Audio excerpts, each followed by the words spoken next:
Oi, pessoal, tudo bem com vocês? Na aula de hoje, nós vamos comentar sobre formas diretas de se mensurar o crescimento de populações microbianas. Para fazer essa aula, eu me baseei na referência Microbiologia de Tortora, 12ª edição.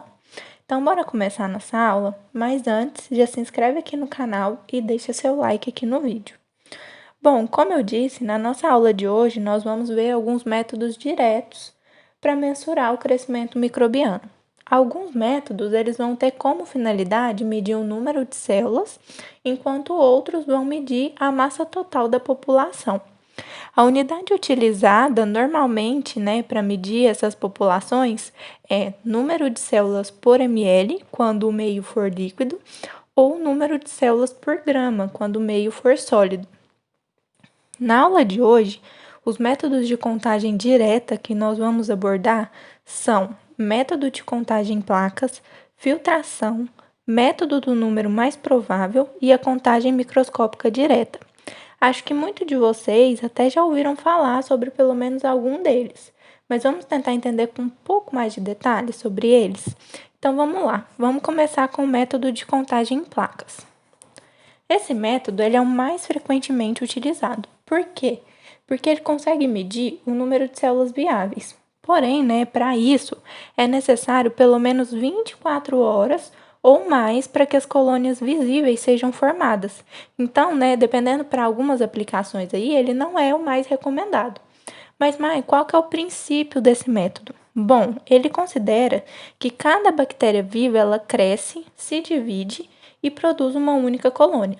Mas, como a gente sabe, isso nem sempre é verdadeiro. Por quê?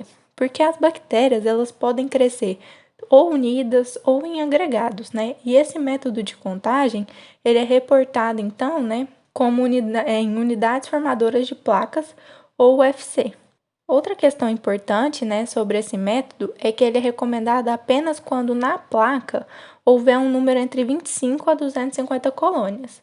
Isso porque, quando há muita colônia na placa, algumas células acabam sendo reprimidas e aí não se desenvolvem. E aí, por isso, a contagem acaba não representando o real número. Ela fica imprecisa. Porém, apesar de a norma, ser entre 25 a 250 colônias, muitos pesquisadores preferem utilizar entre 30 e 300. Vocês devem estar se perguntando aí, mas Mai, como que a gente consegue saber que vai crescer esse número certinho de colônias? Como que a gente faz isso? É na sorte? Não, não é.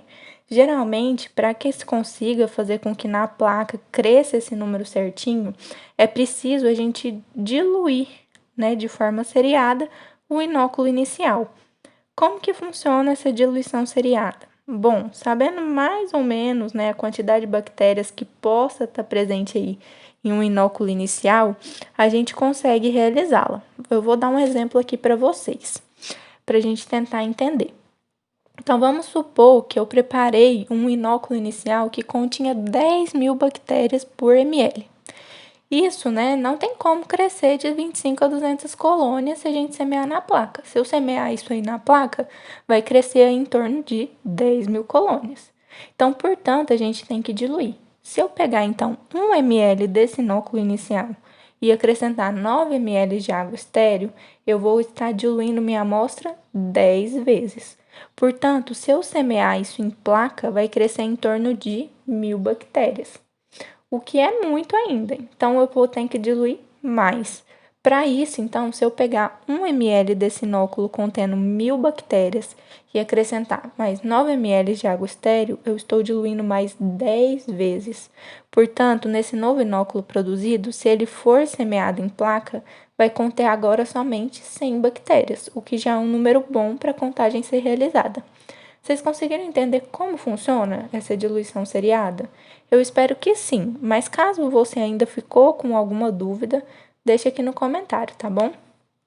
Outra informação importante sobre o método de contagem em placas é que a forma de semear o inóculo ela pode ocorrer de duas formas, sendo então por incorporação em placa ou por espalhamento em placa, que são dois métodos que estão sendo ilustrados aqui na figura do slide. Então, no método da incorporação em placa, o meio que é utilizado ele é vertido em cima da suspensão bacteriana. E com isso, né, o crescimento ele acaba ocorrendo tanto na superfície do agar quanto no interior dele. Esse método ele tem alguns problemas, né? Porque no momento em que o agar está sendo vertido sobre a suspensão bacteriana, ela pode ser danificada devido ao calor. Porque como a gente sabe, o meio ele normalmente vai estar quente, né? Porque a gente precisa dele líquido. E quando tem agar, se ele não estiver quente, ele fica duro. Então, esse calor do meio, ele pode danificar a suspensão bacteriana. E outro porém, né, é que muitas colônias, elas são diferenciadas quanto à sua aparência. E nesse método, quando as colônias elas estão incorporadas no agar, a gente já não consegue fazer essa distinção na aparência da colônia. E esse método de diferenciar a aparência da colônia muitas vezes é utilizado para fins diagnósticos. Então, esse método, né, de semeadura, ele não é legal, né, não é tão legal assim. Já, né, o método de espalhamento em placa, ele já é mais frequentemente utilizado. Isso porque, né, como a suspensão bacteriana ela é semeada na superfície do agar, né, esse método ele consegue evitar esses problemas que a incorporação ela pode apresentar. Bom, agora que a gente já entendeu sobre a contagem em placa, vamos ver um pouco sobre a filtração. A filtração ela é aplicada quando a quantidade de bactérias ela é muito pequena. Como que vai funcionar esse método? Nele, né, então, uma alíquota da substância que vai ser analisada, ela passa por um filtro de membrana fino, que vai reter essas bactérias. E após a passagem da substância no filtro, as bactérias elas ficam retidas na superfície dele. E aí ele então vai ser colocado em uma placa de Petri, contendo algum meio nutriente de escolha do pesquisador, né, para o fim que ele vai utilizar. E dessa forma as bactérias conseguem se desenvolver. É uma técnica muito utilizada para análise de coliformes fecais, tanto em alimentos quanto em água. O terceiro método que nós vamos comentar na nossa aula de hoje é sobre o método no número mais provável, ou MNP. É uma técnica estatística que segue como base a seguinte premissa. Então, quanto maior o número de bactérias de uma amostra, maior será o número de diluições necessárias para reduzir a densidade bacteriana, até que nenhuma bactéria esteja presente nos tubos de diluição seriada. Então, ele então vai ser empregado quando as bactérias não são capazes de crescer em um meio sólido. E ele vai fornecer apenas uma estimativa de 95%. Por último, né, vamos aprender sobre a contagem microscópica direta. Nesse método, uma alíquota da suspensão bacteriana ela é aplicada em uma lâmina microscópica apropriada, denominada de contador de células de Petroff-Hauser, e a amostra ela vai ser espalhada numa superfície de 1 centímetro quadrado dessa lâmina. Aí a gente aplica um corante e aí observa essa amostra pelas lentes objetivas de imersão. A contagem ela vai ser feita em diferentes regiões da lâmina e pode então com isso, né, estimar a média no número de bactérias por campo observado. Algumas desvantagens desse método é que é difícil fazer a contagem de bactérias móveis. Bactérias mortas acabam sendo contadas como vivas e ele vai necessitar de uma concentração muito elevada de células para que haja uma contagem satisfatória. Mas esse método ele é bastante aplicado quando o tempo é essencial, já que ele não vai requerer tempos de incubação. Bom, pessoal, a nossa aula de hoje é isso. Ela foi um pouco mais extensa, mas é porque tem muita informação importante que não podia deixar de ser falada. Qualquer dúvida que tenha ficado, vocês deixem aqui nos comentários e mais uma vez se inscrevam aqui no canal, deixem seu like aqui no vídeo e compartilhem esse conteúdo com quem vocês acreditam que esteja precisando.